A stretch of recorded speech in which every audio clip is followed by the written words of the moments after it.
What's going on, everybody? We have let the dust settle on free agency, and with the majority of it, officially over, now feels like a good time to fully assess updated depth charts from a fantasy perspective. Take a look at who might have benefited, who might have taken a hit in value based on the shuffling and the moves. Today, we've got the AFC East, on the whole, kind of a quiet division, but still some noteworthy things to talk about. I'm going to tee it off with the Buffalo Bills. Some movement here that is noteworthy enough. Will, any thoughts on what has transpired so far for Buffalo's offseason? Yeah, I mean like you said, there's a little bit of action here. I think the biggest sort of move that they made was the Curtis Samuel signing. That's Uh pretty much it. Yeah. yeah, 3 year, 24 million. I love Curtis Samuel as a player. Oh, yeah.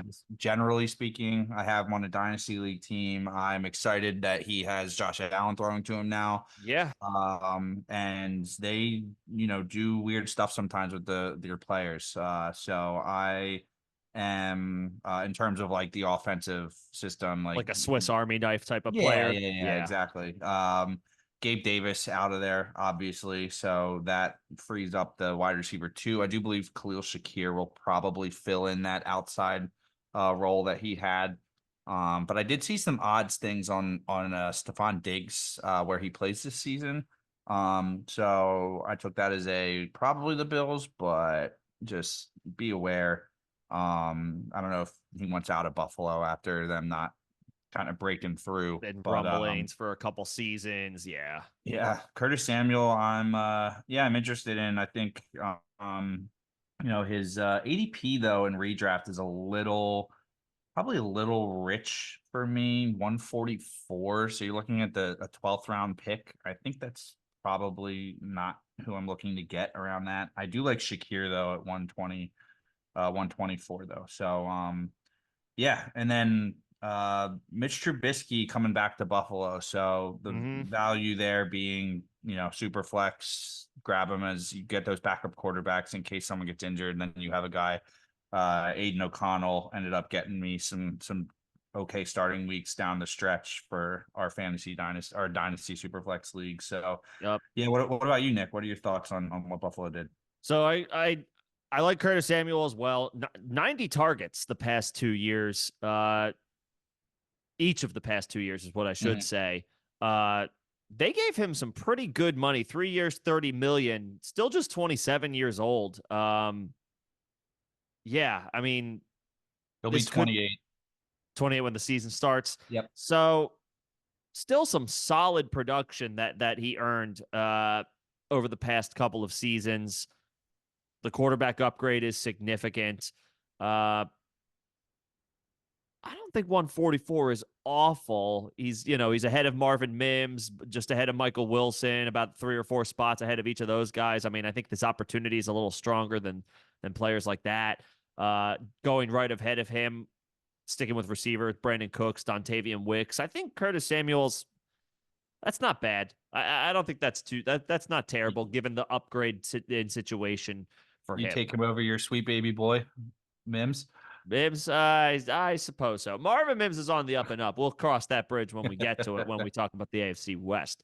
But good landing spot for Curtis Samuel and decent money as well. Yeah, Damian Harris, Latavius Murray in the backfield, not retained. right. I mean, that's just This is wheels just up. James Cook. It's just wheels up on James Cook. You figure there's a significant portion of the offense that might run through him. He's currently the RB 13 off the board with an ADP of about 47. Uh, that might feel a little rich for folks just because he was more like a 7th round pick last year because there was more uncertainty about his role. Yeah, So you are going to see him jump up in value, but I mean, he took over that backfield last season, and now they didn't even bring back the guys that were backing him up last year. I think that's obviously they'll add to the backfield in some way, shape, or form, but I think that's a vote of confidence for James Cook. And as far as losing Gabe Davis, things kind of hinge a little bit on Stephon Diggs, but ultimately Josh Allen is, as of the making of this video, still a top 2, probably not 2 quarterback for fantasy in all formats. Yeah, I was going to actually ask you if those guys not being retained did anything for Ty Johnson in your eyes, or do you think they're going to draft a guy to come in and back up? He's a special teamer, scat back. He's your third or fourth option. You draft a rookie or find something else at the bottom of the free agent barrel for Gotcha. some extra depth. Yeah. What are moving on though? What are your thoughts on Miami and what they've been doing? Not a whole lot, but Not a whole lot. This offense still is funneled through a select few players, and yeah, anything they've done so far doesn't seem to suggest that they're moving away from that. They had Jonnu Smith coming off a very strong year with the Falcons. Caught 50 balls last year, I believe. Yeah, 50 for nearly 600 yards and 3 touchdowns as the backup or the secondary option, presumably to Kyle Pitts. Had a very nice season. Uh, you know, earns a pay raise with the Miami Dolphins as a result. Um, he's he is tentatively the tight end interesting as a one there. tight end dart throw with an ADP of 183.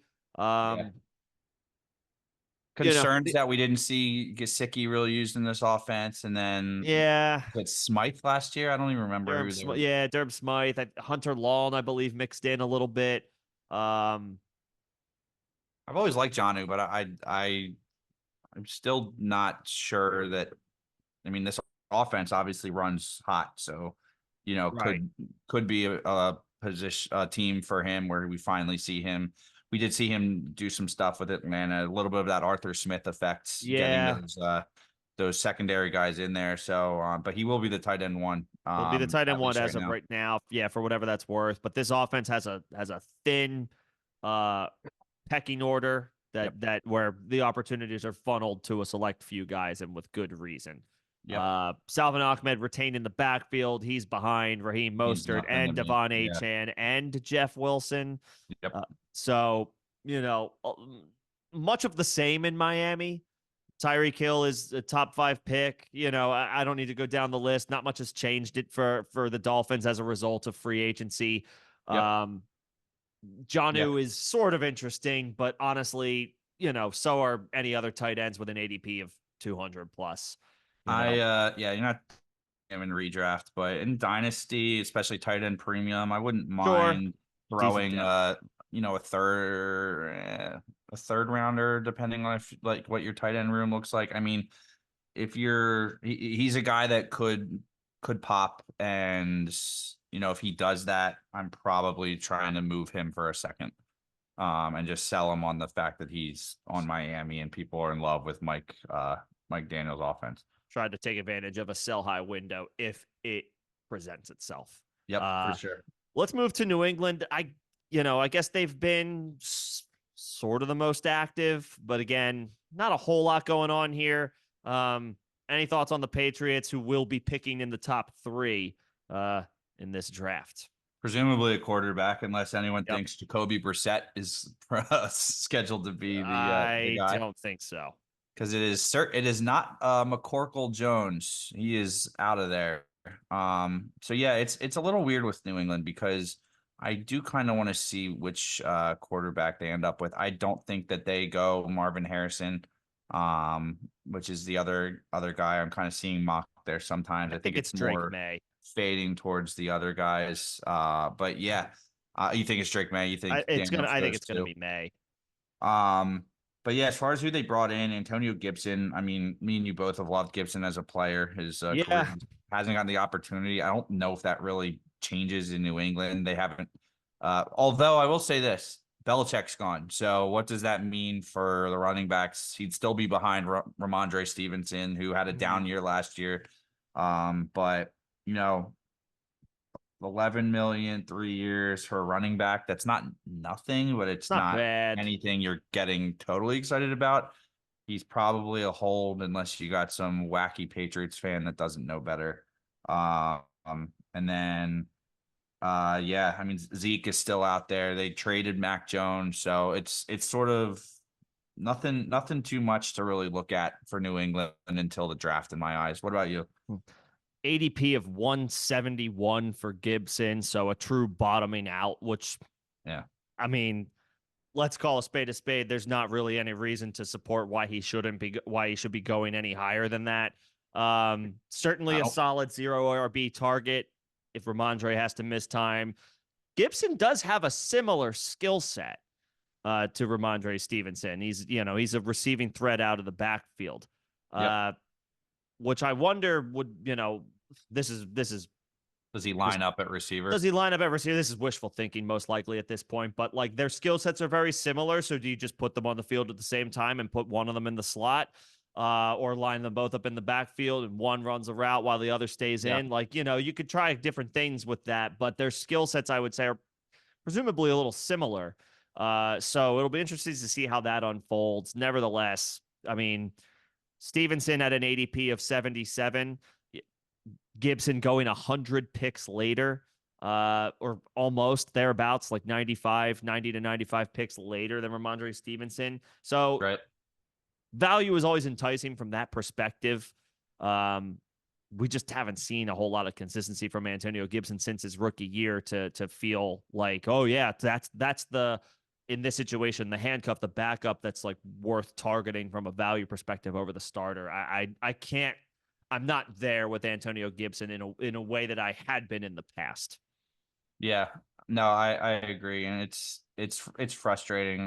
But I mean, I guess we'll see. They brought in Alex Van Pelt as their OC, coming over from Cleveland as their offensive coordinator the last few years. So, they did run the ball a good bit over there. When you have Nick Chubb, obviously that's easy to do.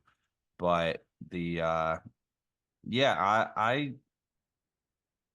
to see who the quarterback is. But yeah, this offense isn't anything exciting. So Not there yet. No. I'm not, moving the needle too much on anything. Moving on though, what about New York Jets have they did one signing that I'd say is somewhat significant. They made a significant one. Yeah, Yeah. what would you say about them? What they've done? Well, I mean, they definitely had a need. They bring in Mike Williams, who was released from the Chargers. Cap casualty, hasn't been able to stay healthy for a solid amount of his career. He gets a fresh start catching passes, presumably from Aaron Rodgers. Coming off the torn Achilles. Right. So he'll play second fiddle, complimentary to Garrett Wilson, much like he did to Keenan Allen when Williams was in LA. So definitely a step up and upgrade over the likes of, Alan Lazard. They had Mecole Hardman to begin the season last year. Randall Cobb, who is at the end. Significant upgrade from that perspective.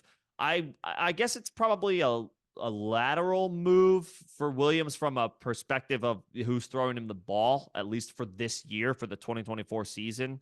I guess you would take a Justin Herbert slightly over a 40-year-old Aaron Rodgers, but like you could argue either way on that. Either way, I don't think Mike Williams' value is hurt in any way, shape, or form from this move over to the Jets.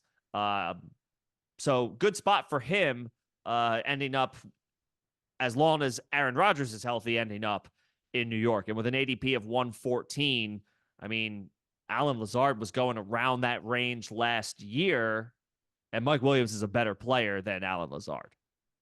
Yeah. I mean, we kind of saw with the Chargers going into cap hell, that Williams was probably the odd man out, given they drafted Quentin Johnston, despite him not playing so well his rookie year. They did end up trading Keenan Allen as well, though. So, but focusing on the Jets and how it affects Mike Williams, I think the passing volume with Herbert is just better than it's going to be with Rodgers. Rodgers has never been a high volume passer. He's been a very efficient passer.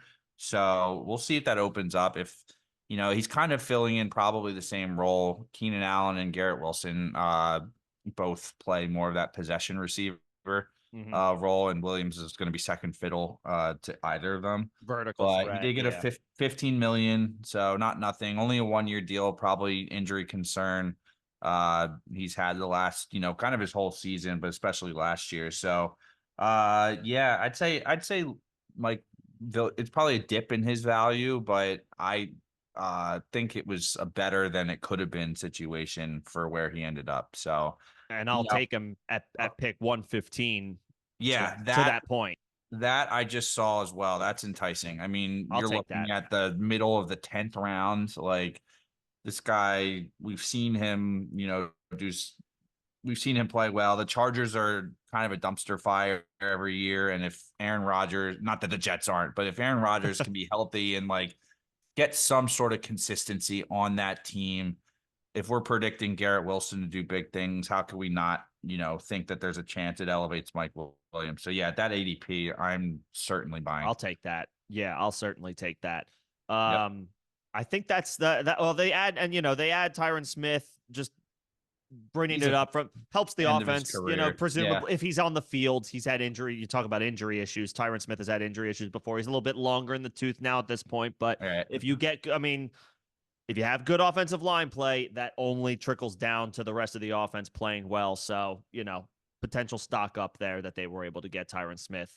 Yeah. Could elevate Aaron Rodgers and then thus elevates the rest of the offense in general. But that's For sure. about it from the Jets. We did forget almost KJ Osborne also signed with New England. So, Oh, you're right. another depth receiver for the Patriots behind, I guess, Demario Douglas, who is the wide receiver one. But anyway, Yeah. KJ Osborne lands in New England. So a piece presumably for Drake May, a veteran receiver to work with.